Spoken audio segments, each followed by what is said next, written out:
isang dibdib ng mga kapamilya po natin at mahal sa buhay na nabanggit ko po yung pangalan kanina lamang.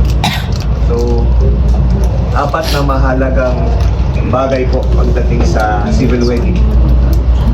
So, una po, makumpleto ng mga taong ikakasal po natin or nais magpakasal yung lahat ng mga dokumento at requirements na iniintindi ng batas. So, di ba nagsabit kayo ng mga documents, nag-apply kayo makakuha ng mga documents, tapos sinabit niya sa local civil registry. Tama. Tapos upon checking, masusing pag-aaral po nila doon, ay napag-alaman po nila na pwede po kayong magpakasal. Kaya po meron na kayong certificate of marriage per couple na mamaya po ay pipirmahan po natin pagkatapos ng ating ceremony. Pangalawa po, yung authority po ng taong magkakasal po sa inyo. Ako po yun. Kaya po kayong mag-alala, sinisiguro ko po sa inyo na sa ilalim po ng batas ng ating mahal na Republika ng Pilipinas ay meron po akong authority or kakayahan na i-officiate or i-solemnize ang inyong kasal ngayong araw na ito. Pangatlo po, which I think is pinaka-importante, yung kusang loob po na pagpunta rito ng mga ikakasal. Kusang loob. So, sabihin, ayaw ko man po kayong tanongin, ito po ay aking obligasyon ay naalamin, kaya po ayaw ko man ay tatanungin ko po, may napipilitan ba? Wala. Natutukan ng shotgun? Natutukan ng baril. Ang pag-pwede. Hindi, joke lang. So, check na po tayo sa tatlo, no? At pang-apat, sir, nandiyan ka pala. Pinakahuli, maya-maya po magpapalitan kayo ng sumpaan na kayo ay magsasama bilang mag-asawa habang buhay. Okay? So, 4. Check na tayo sa tatlo yung pang-apat mamaya. So,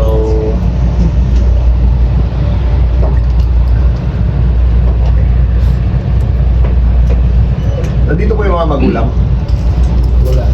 Magulang, taas kamay ng magulang. Magulang kayo na ikakasal po. Diba? Mali pa lang yung tanong ko kasi pwede palang magulang kayo kahit hindi ikakasal yung ano. Magulang na ikakasal.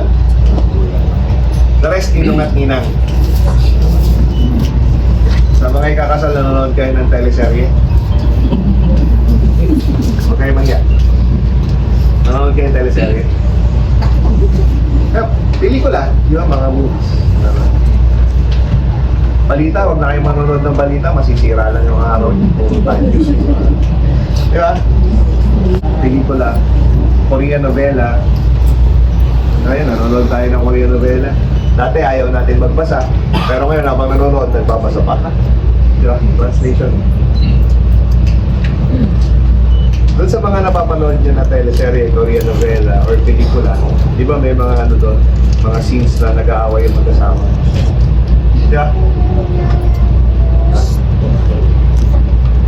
Dadating at dadating ang panahon, meron at meron talaga kayong pagtatalunan. Maliit, malaking bagay, it happens. Talagang it happens. So question number 1, anong dapat gawin ng mag-asawa pag meron silang hindi na pagkasunduan? Or meron pinagtalunan? Janine, ha? Janine. Mag-usap. Second question, kailan dapat mag-usap? Pag malamig na yung ulo. Sabi ni Jubilin, tama? Bago matulog. So tama si Janine. Huwag niyong palipasin yung maghapon na hindi kayo nag-usap. Kailangan bago matapos yung maghapon, bago matulog, dapat nag-usap kayo. Though, there are instances na kahit mag-usap kayo, hindi kayo magkakasundo agad. Di ba? But what is important is, hindi niya pinalipas yung maghapon na hindi kayo nag-usap. So, bakit ko sinasabi yun? Kasi pag hindi kayo nag-usap, hindi kayo makakatulog. Hindi ba pag puyat kayo, lalo mainit yung ulo nyo, hindi rin kayo makakapag-usap lalo. As compared to the fact na nag-usap kayo, though hindi nyo pa nasara yung problema, pero nag-usap kayo, alam nyo, at the back of your heads, syempre sa puso nyo, alam nyo na merong initiative para maayos yung problema. nyo palang nai-hit yung sweet spot para maayos yung problema. Pero alam nyo na merong initiative yung bawat isa na ayos nyo. So, makakatulog pa rin kayo, pero hindi na masyado mahilig. Pero makakatulog pa rin kayo. What if after several days, nag-uusap kayo, wala pa rin, hindi nyo pa rin talaga maisara yung problema. Anong dapat gawin?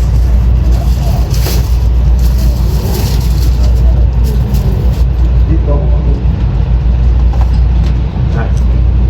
Well, gusto talaga natin maayos yung problema. Pero syempre, kahit nag-uusap na kayo, wala talagang gusto magbigay. Ayaw sumuko ni Heidi, pinanindigan niyang mali si Hopper. Ganon din siya. Tapos ganon din si Justin, si Carlo. Walang gusto mo mag-ano, parehas mataas yung pride. Anong dapat gawin? Ha? All the parents?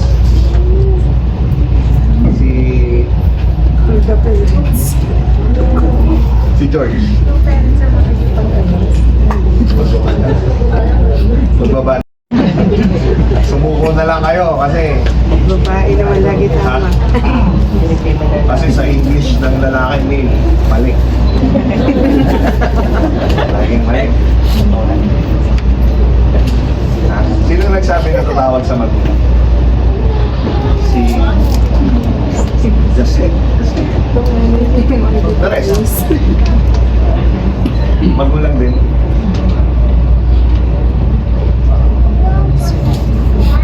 Pipilitin nyo ayos.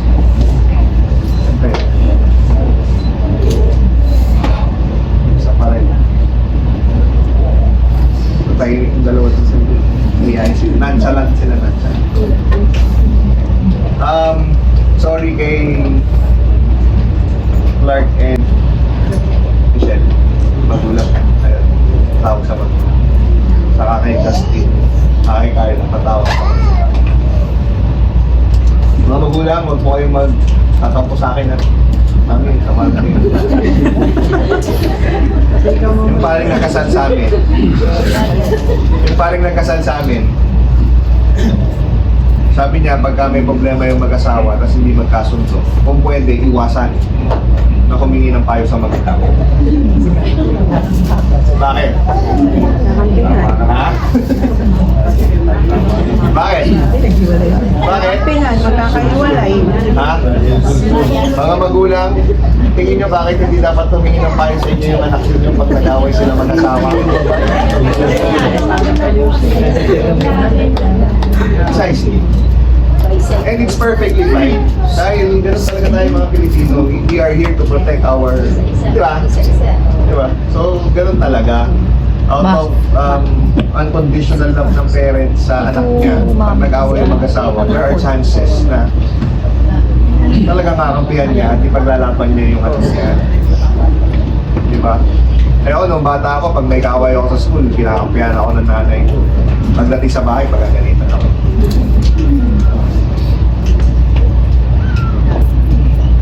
Pag nangyari yun, kinampihan natin yung anak natin, okay lang yun, may problema doon. Ang iniiwasan natin talaga, yung makapagsalita pa tayo na medyo di okay towards dun sa asawa ng anak natin. Pag nangyari po yun, imbis na makatulong tayong ayos ng mga bata pa ba eh? May problema nila, dadagdag pa po tayo dun sa pag-aawayan. Di ba?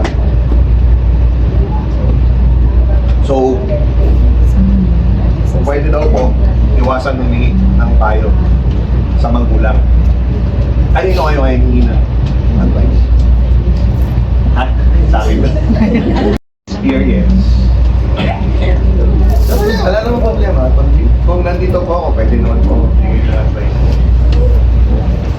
Pero aside from me, kanino ba kayo pwede humingi ng payo?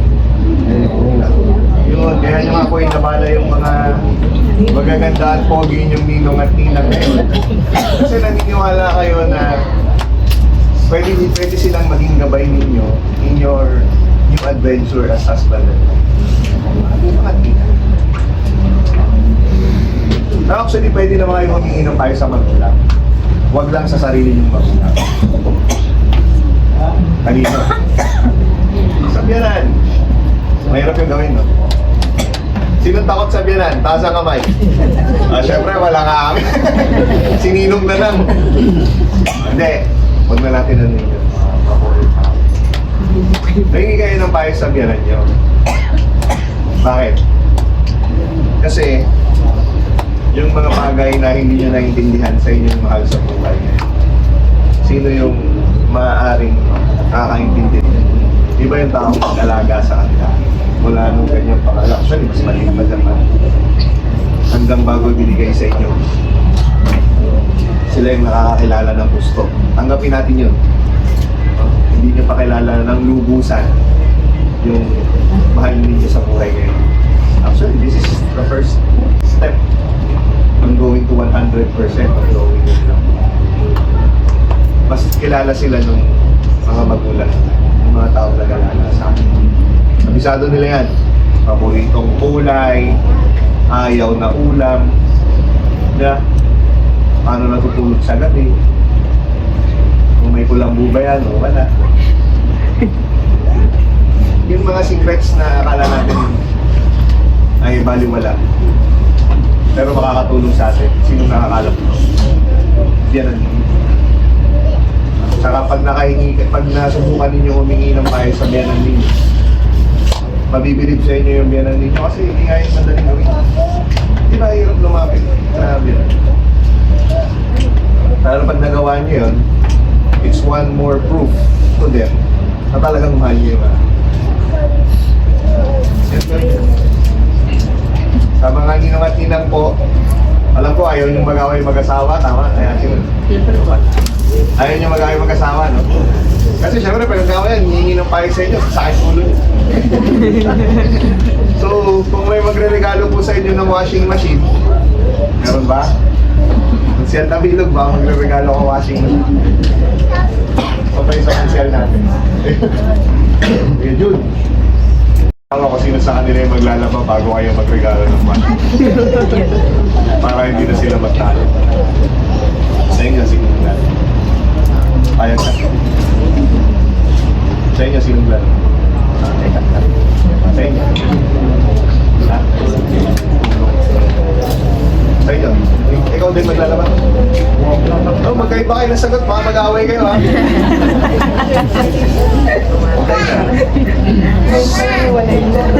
Madalas siya.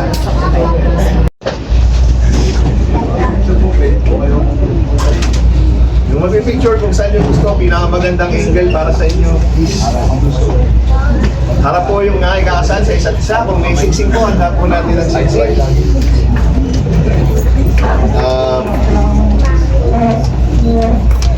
Mauna po yung mga lalaki being the gentleman that you are. Babanggitin po natin yung pangalan ni bride. Susunod po kayo sa mga masabihin ko. Okay?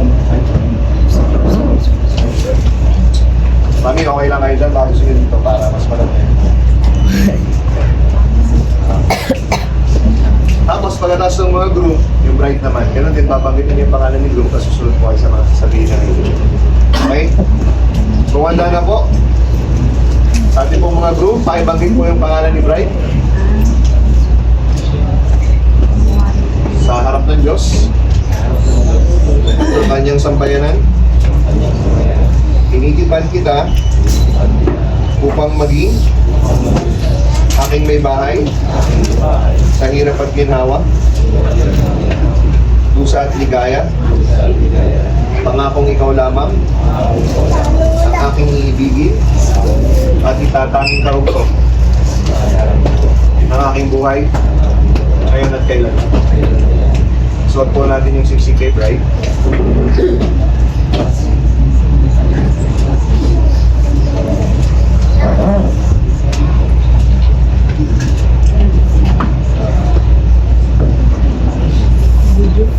Ayan po, si bride naman.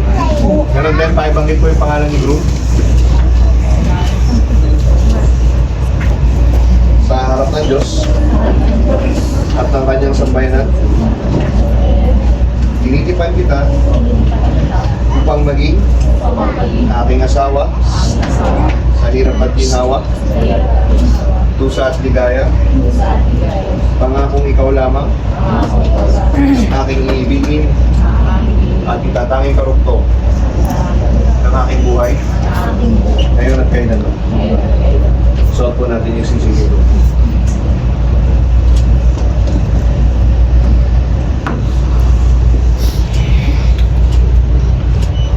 Mga mahal ko pong kababayan, ako po si Attorney AJ Concepcion at sa bisa po ng otoridad na ipinakaloob sa akin ng ating mahal na Republika.